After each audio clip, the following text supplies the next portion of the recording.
NASA ကထွက်ပြီးအသင်းဟောင်းကိုပြန်ဖို့များလာတဲ့ရိုနယ်ဒို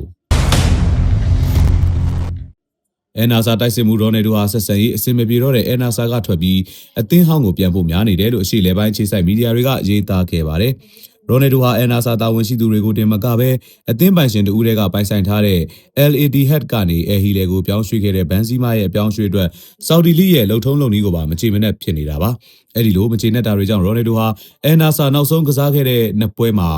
ပါဝင်မကစားခဲ့ပါဘူး။ရိုနယ်ဒိုဟာသူ့ရဲ့မကျေနပ်မှုတွေအတွက် NASA နဲ့ဒူလေးချင်းခဲမစင်ပဲဆန္ဒပြမှုတွေလည်းလှုပ်ဆောင်ခဲ့ပါတယ်။ဆော်ဒီပရိုလီဘက်ကရိုနယ်ဒိုဘက်ကလှုပ်ဆောင်မှုတွေနဲ့ပတ်သက်ပြီးသတိပေးစာထုတ်ပြန်ခဲ့ပါတယ်။ရိုနယ်ဒိုဟာလာမယ့်နွေရာသီမှာစာချုပ်သက်တမ်းတစ်နှစ်ပဲကျန်ရှိတော့တဲ့ NASA ကထွက်ပြီးအသင်းဟောင်းတစ်သင်းဖြစ်တဲ့ Sporting Lisbon ကိုပြောင်းဖို့များတယ်လို့အရှိလေပိုင်းခြေဆိုင်မီဒီယာတွေကရေးသားခဲ့ကြပါတယ်။